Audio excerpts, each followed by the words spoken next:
Good morning, everybody. This is Lilian Tu coming to you from Malaysia, Kuala Lumpur, where I'm sure some of you have been and visited to lately. Malaysia has been very much in the news, not necessarily for all the right reasons, but I think the world is beginning to discover what a great and beautiful, wonderful country Malaysia is. So for all of you who haven't visited us before, I bid you a warm welcome. Come and visit Malaysia, Kuala Lumpur. Come and visit me. But for now, what I'm doing today is to give you the introduction to my online Flying Star Feng Shui course. This is a very special aspect of Feng Shui, of the study of Feng Shui. And what we'll do today is to give you an overview of what Feng Shui really is. I mean, there have been so many books written about Feng Shui by so many wonderful people. Ever since my complete illustrated guide to Feng Shui was published nearly 20 years ago. I think it was exactly about 15, 16 years ago. But it's been wonderful because there has been an explosion of interest in Feng Shui all over the world. And I personally welcome this great interest in Feng Shui. And Feng Shui is very, very important for the simple reason that it deals with so many aspects of living. Everything in our life is affected and influenced by Feng Shui. And Feng Shui literally means wind and water, because we're influenced by the winds and we're influenced by the waters of the world. The winds and waters of the world has carved out the environment, okay?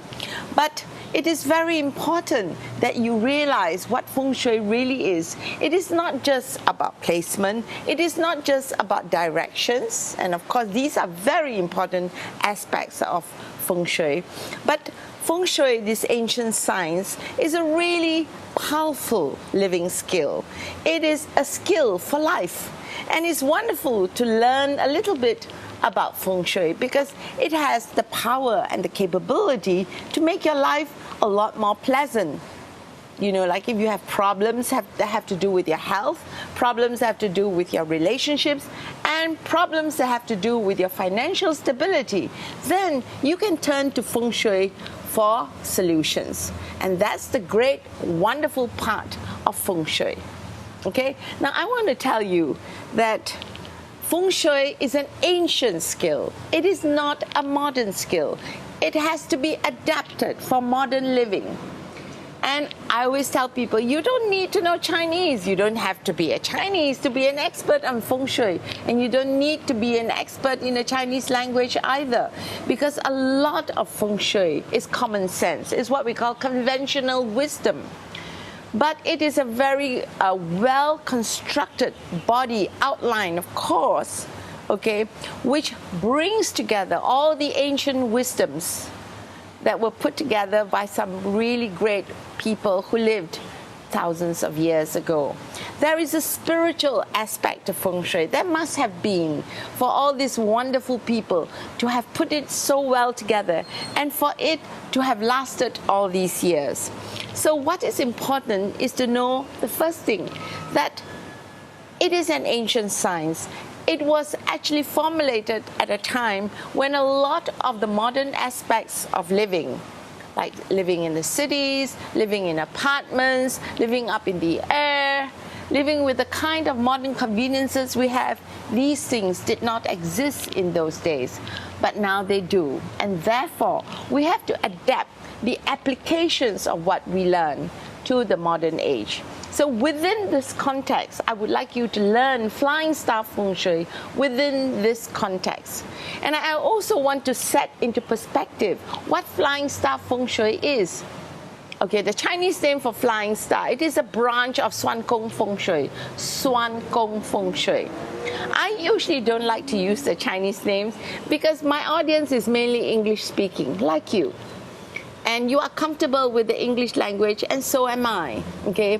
There's nothing great about it. I grew up in Malaysia. In Malaysia, we have three major races. We have the Chinese, the Muslims, and the Indians. These represent three great cultures of the world. So I've been very privileged to live within such a multi-racial context. I grew up having great respect for all these ancient traditions. And so I studied them one by one. But somehow, maybe because I'm of Chinese origin, I really felt myself very drawn towards the Chinese ancient wisdoms, of which Feng Shui is just one of several. Now, before we begin, I want to tell you that when you practice Feng Shui, you actually require knowledge of 3 dimensions. There are 3 dimensions to the practice of Feng Shui. No matter how you look at it, no matter what you believe in, even whether you subscribe to my view that Feng Shui needs to be adapted to modern life or not. Okay, no matter how we look at it, there are 3 aspects to Feng Shui, and we have to pay equal respect to each of these dimensions of Feng Shui, these 3 aspects of Feng Shui. There is the Feng Shui that addresses the concept of space, your space around you. And because I respect my space so much, my space over the years has somehow grown bigger and bigger. I used to live in this small house, but it's the same house. It somehow grew. And when I outgrew the space, the land that I own, I successfully bought the next piece of land and the next piece. So that today I have wonderful space. I have good space Feng Shui. And you must learn about space Feng Shui. And that's the most basic, fundamental aspect of Feng Shui. Then the next dimension of Feng Shui is the dimension of time. Okay? You have to understand that energies change, evolve, transform over time. Okay? Time dimension of Feng Shui is even more powerful than space dimension, because you can have the most well Feng Shui space, but when the time comes, the astrological aspects of Feng Shui hit you, or the flying stars change, and that's where flying star comes in, then you could get really badly affected by bad Feng Shui, by bad Feng Shui winds, bad winds. And this is the time dimension. And you know, this course on flying star Feng Shui is actually all about having good time dimension Feng Shui. Because flying star Feng Shui has to do with changing energies, how energies change from day to day, from week to week, from month to month, from year to year, from period to period. So there has actually been a very well-formulated, well-structured look at how time changes. We call this the cycles of time. And whether we like it or not, cycles of time exert the fullest effect on one's well-being, and therefore on one's Feng Shui.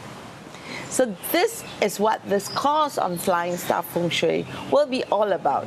I will share with you, okay, precious secrets of the Flying Star formula, which is a compass-based formula, of the Flying Star practice, which is the practical application. And knowing the formula is one thing, but you need to apply Flying Star carefully. And you know, my friends, you don't need to know so many formulas. It's not necessary. What is important is actually to apply just one formula really well. And you know, in the scheme of things, I actually am not a great believer of applying too many formulas, because you just get all mixed up. Okay, of course it sounds good on your CV, just like if you graduate from many universities. Wow, it's so impressive. But you know, my friends, I graduated from one great university, and that was good enough for me. And it's lasted all these years. I started life in a very humble university, which, by the way, was a great university because I learned a great deal. Then I went to a world-famous university called Harvard. I'm sure some of you have heard of it. But it was wonderful, and it was good enough for me because it taught me so many things, not just about the skill I was learning. In this case, it was business administration, but about life. Because in my class, I had so many different people from so many different walks of life, and I enjoyed it a lot, and I learned a lot. And over the years, I graduated from Harvard 35 years ago, over 35 years ago. That was how long it's been. And you know, until today, I have been benefiting from what I learned, from my classmates, from the courses I learned. and I actually taught me a lot about business. So you do not need so many formulas. You do not need to learn from so many people, because what happens is you can just get pretty confused. And of course, your loyalties are always towards this person that you've just learned from, and then you go to the next. And all teachers are good. There are no bad teachers. Those who have lasted over time are good. Okay, they teach you good stuff. It's only who you have great affinity with. Okay, so this is the basis upon which we learn Feng Shui. Look on it as a skill. Look on it as some kind of formula that you're picking up. Okay, and from that basis, if you learn, of course, not all the teachers are going to agree on everything, and that's good, because that's what knowledge is about.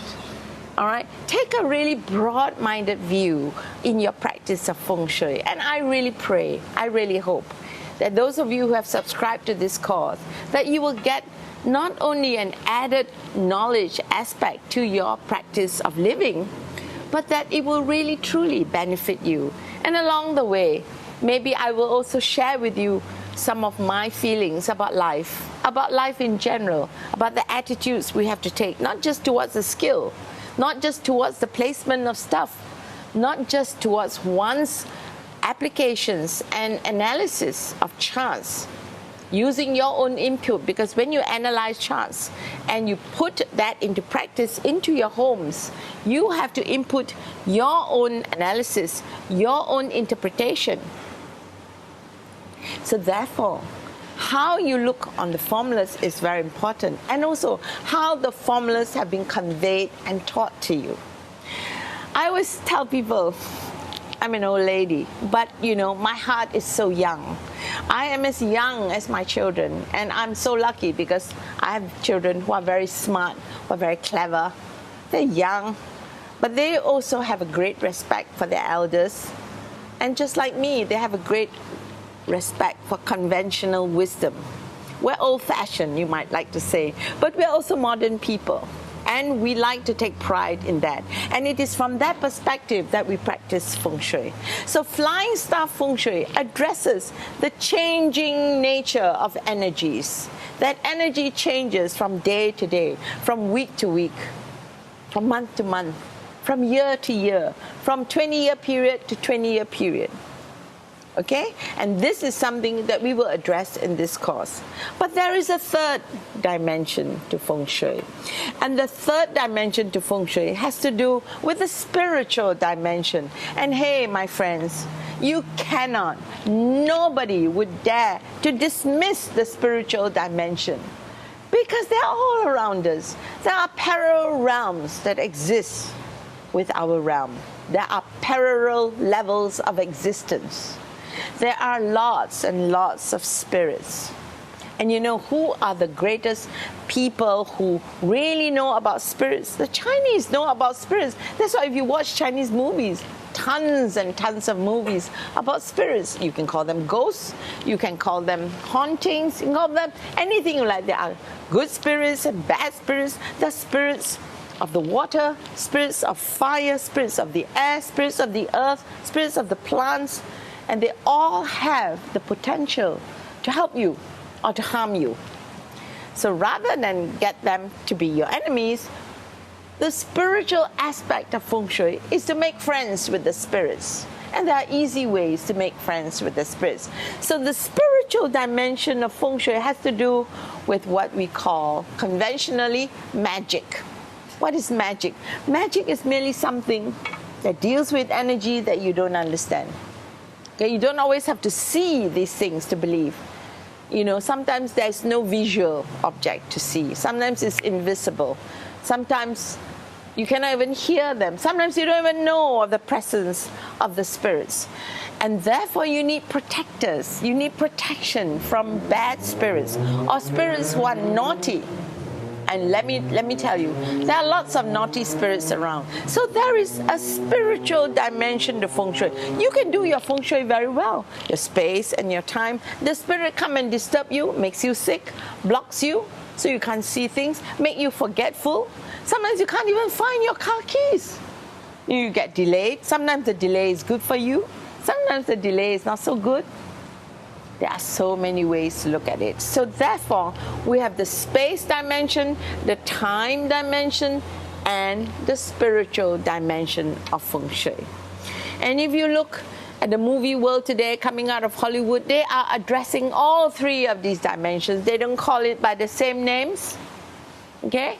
But they deal very much with Feng Shui. Let me tell you about the space, about the time, and more so lately about the spiritual aspects of living. And of course, in spiritual Feng Shui, you have the good side and you have the dark side. And when you deal with spiritual Feng Shui, you must understand about the dark side.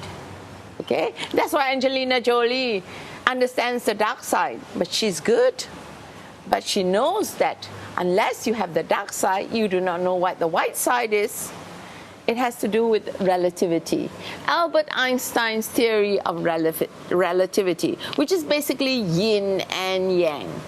If you don't know what yin is, how do you know what yang is? For example, if you have never ever seen light, you don't know about darkness. You don't know that even though you live in darkness, that it is darkness. But the minute you see light, you know what darkness is. The minute you see the sun, you know what the moon is and what darkness is. Just like if you have never felt the cold, you do not know what heat is. You understand what I mean? So the yin gives rise to the yang, or gives existence to the yang, and the yang gives existence to the yin. So therefore, in Feng Shui, it is the same. The yin and the yang permeates all three dimensions of space, time, and spiritual Feng Shui. Now, the basic fundamental things about Feng Shui apply across the three dimensions. So today, what I'm doing is going to give you giving you an introduction to time dimension of Feng Shui. But before we understand time, let me talk very quickly about space dimension. What is space dimension Feng Shui? These are the classical forms and landscapes of Feng Shui, the mountains, the rivers, the valleys that we study. And we see, wow, my house is here, behind me is the mountain, on the left side is a mountain, in front of me is the river. That space dimension has to do with forms and landscapes. It has to do with analysis of surrounding buildings, the highways, okay? It has to do with the green dragon and the white tiger. Changlong, green dragon, Bak Fu, white tiger. But it also has to do with the backing, the support that you get from something solid, a hill, a mountain. And we call that the black tortoise. And it's always good to have support, just like sitting in a chair. When you have support, there's someone protecting you. Okay, so that's the tortoise, and of course in front we have the bird, the crimson bird, the phoenix. Okay, it's like a footstool, but more than that, the bird brings you opportunities, comes and lands on your hand. Okay, so basically that's the formation of good Feng Shui, and it's reflected in Yin Feng Shui as well as Yang Feng Shui, and that is the Feng Shui of space, and it is very powerful. Space dimension Feng Shui is very powerful. It's not easy to practice because you have to be experienced in order to gauge the environment. Of course, it's not so straightforward. You have to look at the smell of the winds, the quality of the air, the quality of the soil. Look at the soil, what color it is, what element it is, what kind of plants are supporting you, what kind of river. Is it blue river, a green river, a black river? Yes, my dear friends, there are many aspects of space dimension Feng Shui, but it is harder to practice. And today's concept, in today's context, in today's environment, many of us, many of you live in the city. So in the city, the rivers don't exist, but you have the roads. You may have one or two rivers, but basically you have roads. And the roads are like the rivers in their impact on you.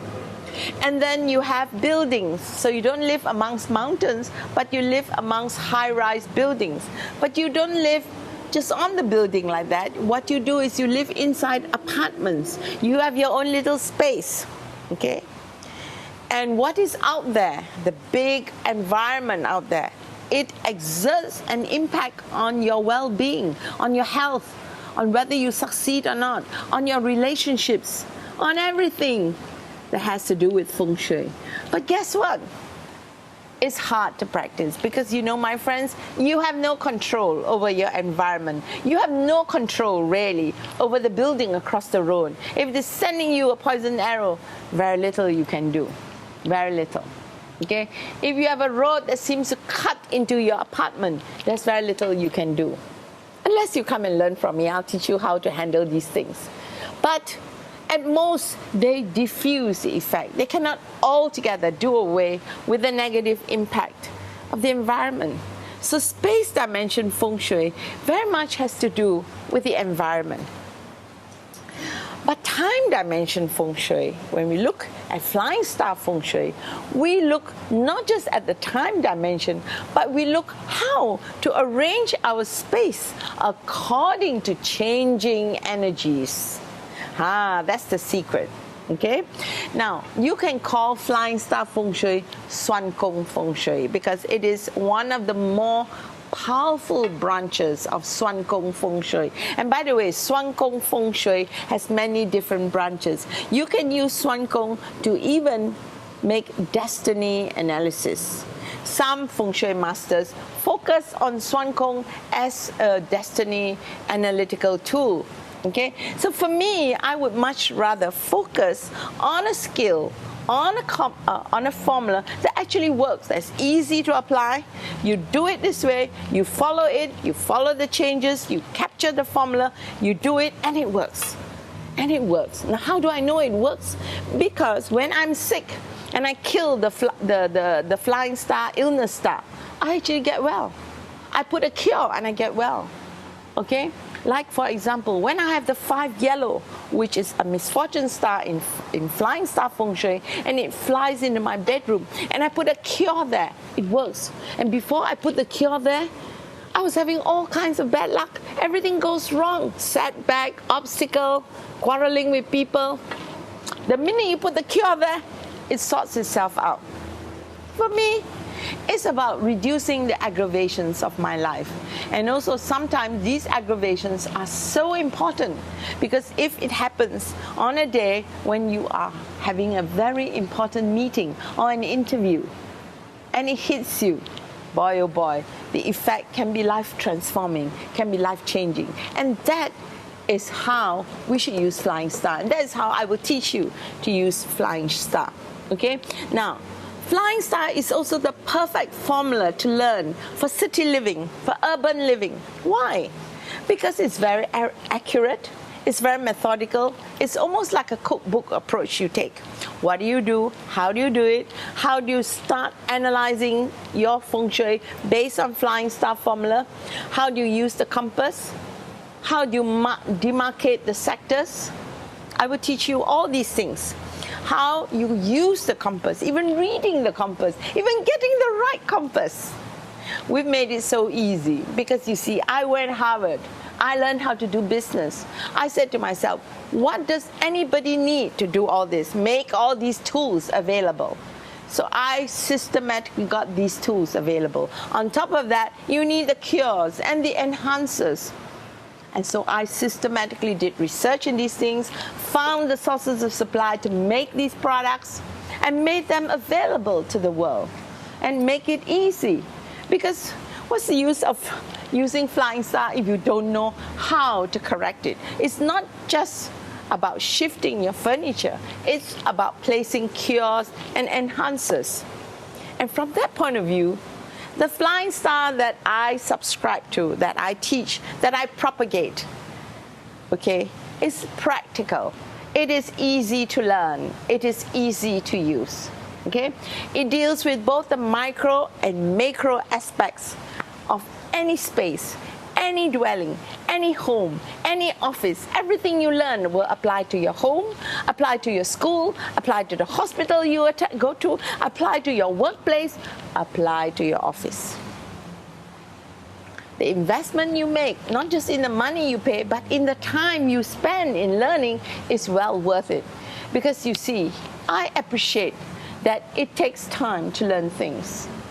okay, that you have to invest your time to learning. So I make it as easy as possible, as time convenient as possible, as actually value added as possible. Because I appreciate it when people do it for me, so I want to do this for you as well. And then the most wonderful part about Flying Star is when you start getting incredible results. When you start to say, oh my God, it really works. It's like magic. And then after a while you start taking it for granted.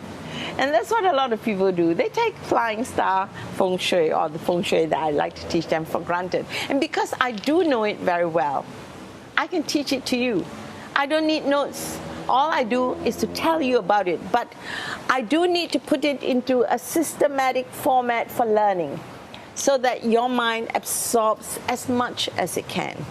And I want you to look on it as something that you can learn easily and without too much tension, without you having to be, you don't even have to be really smart about these things. Just have a good heart, a kind heart, a good intention. Do your good Feng Shui, not just to benefit you, but to benefit your spouse, to benefit your children. I think that's very important, that we have good values, that we bring good values to the learning of Feng Shui. Okay? So remember now, time dimension cannot be ignored. But what else is there about Flying Star that is so wonderful? Now, in my approach of Flying Star Feng Shui, there are certain principles that I would like you to bear in mind as you learn the course, as we unfold the modules one by one, okay? The chapters in Flying Star Learning, for example. Flying Star Feng Shui is something that can be applied to big dwellings, mansions, big buildings, if you have a business development, the whole shopping mall, the whole city, the whole country. It can be applied in a big way to big spaces. And we call this the big Tai Chi. Okay? We call this the big Tai Chi application. It is the macro aspect of Flying Star Feng Shui, okay? And this takes note of the entire city. You can even do the Feng Shui of an entire continent, okay? That is the big Tai Chi. Now, the big Tai Chi can be viewed as your whole house, or it can be viewed as your whole property. Like if you have a farm, if you're living on a farm, for instance, or for example, you're living in an apartment and there's an apartment building. So you have the big Tai Chi of the whole building and you have the small Tai Chi of your apartment. All right? Can you understand now the concept of space? Okay? Now, when you're inside your apartment or inside your home, the whole house is the big Tai Chi. Then the little rooms, the bedroom, the workroom, the dining room, this can be your small Tai Chi. So therefore, this is a concept of Feng Shui that you have to bear in mind when you're learning a formula, because you define the space. You are the one who establishes what is your Tai Chi, the big space, the overall space, or the small space. And the small space is known as the small Tai Chi. And in Feng Shui, whatever the formula you learn, if you use the concept of the big Tai Chi and the small Tai Chi, this is how you apply all formulas. It's not just Flying Star. But what I'm saying is Flying Star formula also uses, okay, or should be learned within the context of the big Tai Chi and also the small Tai Chi. So therefore, if you want to do Feng Shui for the whole house and you find that the sector that you really want to activate because it's so lucky is your toilet, then you can't do it for the whole house. But you can do it for the small Tai Chi, your living room or your bedroom, because you then mark that out as your small Tai Chi. At its most extreme, you can mark out your desk as your Tai Chi, your work desk. So you have north, south, east, west of your desk. So that's why it is so important to understand the basic concept of the formulas of Feng Shui. And the second thing is we use the compass. Okay, we use compass to demarcate an actual space. For example, I'm sitting here. Then I sit here, I put the compass in front of me. I will know what direction I'm facing, whether I'm facing the correct direction or not. For example, right now, I'm sitting here, I'm facing this direction.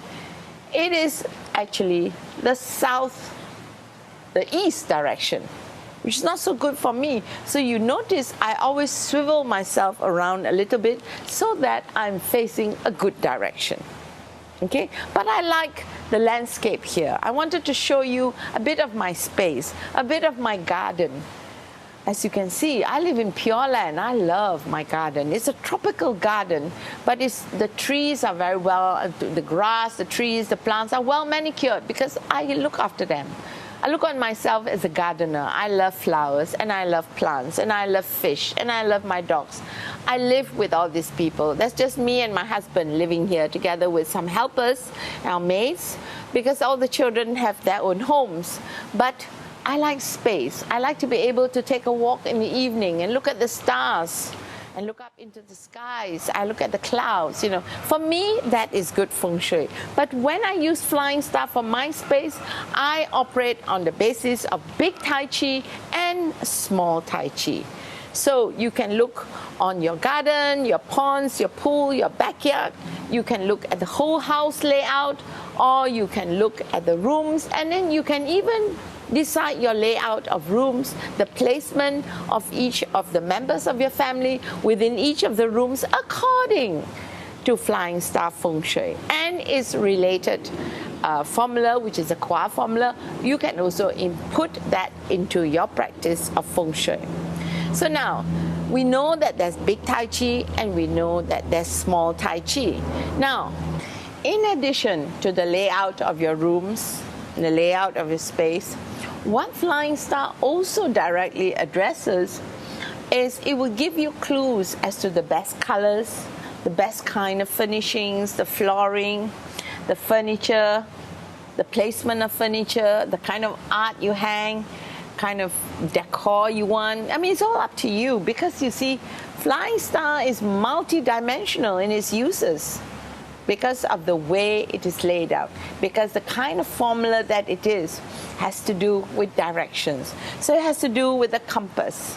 You really must learn how to use the compass. So the first thing that I will teach you, which will come in your very first module, will be the Lopan.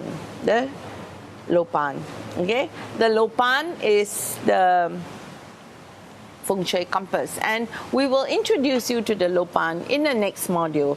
And in the compass, you will learn about the 24 directions of the compass. It is very important to know the 24 directions of the compass because Flying Star Feng Shui demarcates homes according to the facing direction of the house, and we have 24 directions that we take note of. So these 24 directions are known as the 24 mountains, and they have the 24 mountain stars. And the impact of each of these 24 directions actually changes from year to year because the different stars that fly into these 24 directions change over time from year to year. Okay? Now, when we talk about the compass, we actually have 3 measurements of north because the Chinese in Feng Shui have 3 plates. We have the heaven plate, we have the earth plate, and we have the mankind plate. And each of these plates, okay, have different measure of north. So while one may use the magnetic north, another plate uses the true north, and another plate uses the Polaris north. And each of this north is 7.5 degrees from each other. So you can see that is all rather technical, but don't worry. Okay, if you are not really numbers oriented, this sort of thing should not bother you because in Flying Star Feng Shui, we use only the earth plate. We use only one plate because the formula of Feng Shui is for yang dwellings. is for houses of the living. So for that, we use the earth plate, and the north that we use, the measurement of north that we use in Flying Star is the magnetic north. All right?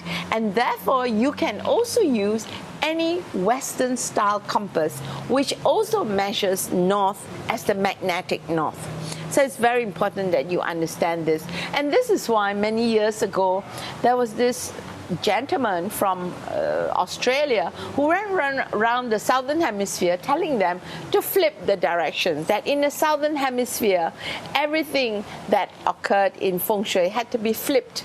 So north became south, south became north, east became west, like that. And of course, I actually spent a strenuous 2 years explaining to many people that that was not so, because we have 3 measurements of north, and these measurements of north play a role in what kind of Feng Shui we're doing. For example, when we are doing Yin Feng Shui, that means when we do Feng Shui for the cemeteries, you know, and I do know the Yin Feng Shui formulas, except I don't like to practice Yin Feng Shui because I don't like going to cemeteries. It's as simple as that. I don't want to deal with the negativities and the kind of spirits that you see in the cemeteries, okay? There are a lot of bardo spirits who are trapped in a state of bardo in cemeteries. So I prefer not to deal with them, okay? Because I'm not familiar with them. So I don't like to do Yin Feng Shui. But when you practice Yin Feng Shui, you do not use the magnetic north to measure north, okay? You use another plate to measure north. Just like if you do water Feng Shui, if you are practicing water Feng Shui, you use a different compass plate. So therefore, the compass, the lopan that I use or that I drew up, that I made specially for my own use, is only based on the magnetic north, and it has only relevance for formulas that apply to yang dwellings, for houses of the living. Okay. So we'll talk about that in the first module, the first chapter of the course. In the second, the next one from that, we will talk about the time periods of Feng Shui, the year cycles, the cycles of change, the major and the minor periods, the lower, middle, and upper periods, the dominant numbers of each period. Just like now, we are dominated by the number 8. So the 8 becomes very auspicious. It is also very powerful. It is also very strong. And what that says for the world. Basically, this is very much the astrological side of Flying Star Feng Shui. And then we'll look at the 9 charts, okay, and the 9 period numbers. Basically, we're looking at the numbers, the 9 period numbers and the period of 8 charts, okay. Then in the next chapter, we will go deeper into the period of 8. Now this is very important because the sooner we get going on understanding period of 8 charts, the better. The sooner you'll be able to apply to your house. And you have to know what period of 8 means, what trigram it represents, what are the axis specials of period of 8, what are the the attributes of the period of 8 charts. Because the way I'm conducting this course, I want to actually zero in straight away on the charts so that you will understand it. Previously, before computers became so widespread and made our lives so easy, a great deal about Flying Star Feng Shui had to do with how to come out with the Flying Star chart, how you create the Flying Star chart. But now what I will do is I will give you all the charts and I will teach you how to select the chart that is of use to you, that applies to your house. Okay? And then after that, we will spend a big chunk of this course on analyzing the charts and using the charts, analyzing the meanings of the numbers and applying it to your house, to different kinds of homes, to different kind of apartments. And listen, this is very important because the charts are square. And let me tell you, not a single one of you lives in a square-shaped house. Okay? Somehow or other, our homes are not square-shaped. Many of us live in irregular-shaped homes. Okay, and if you live in an apartment, your apartment definitely is irregular shaped. So we need to know how to superimpose the chart onto irregular shaped homes, okay? Then you need to determine the period of your apartment, of your house chart, okay? You need to know how to take facing directions, how to determine facing directions, and how to take direction. Because if you determine your facing direction wrongly, you are taking the wrong direction. Simple. Then, of course, all your analysis will not be of great use. And then after that, we will focus on the reading of the chart itself, how to identify the stars in the flying star chart, the main star, the water star, the mountain star, and then how to superimpose the annual star and the monthly star, and how to create different charts from this, and how the numbers of the month and the year interact with the chart of the house itself. Now, it sounds complicated and intimidating, but it's not. It's really easy. I promise you. When you study from me, you really think, does this work? It's so easy. And you know what? It does work. And it's very practical. And it's easy because I make it easy for you. Okay? That's why it's easy. But I can also make it very complicated for you until you just don't know what it is you're learning. Okay? And it is not an easy formula to learn. It can be difficult. And many people end up not understanding how to use this formula. It's so important that all along the way, okay, that I give you clues as to how you can make it even easier. Because you need to know the meanings of each of these numbers by themselves and in combination with each other. You need to know what are the auspicious numbers, what are the inauspicious, unlucky numbers. And you need to know the strength of the numbers. And we call these numbers stars. They are known as stars. And they are the period of 8 numbers derived from a period of 8 chart. Then we look at the combinations of numbers. 2 numbers combining, what they mean, what kind of luck they bring you, and then 3 number combinations. Okay, these are what we call the specials. And then from there, we roll into what we call the auspicious specials. And those of you who are looking for new houses, in search of houses, you can actually pinpoint and find houses that are lucky. And if you move into a lucky house, within 1 year, your fortunes increase. Your fortunes see a specific change. And you say, wow, you don't know what happened, but basically. Or likewise, you can move into a house and suddenly all the bad luck descends on you. Okay? So we talk about the auspicious numbers and specials. We talk about the whole 2 combinations, the strings, the parent strings, the pearl strings, the sum of 10. And all the various conditions necessary to activate these special auspicious star combinations.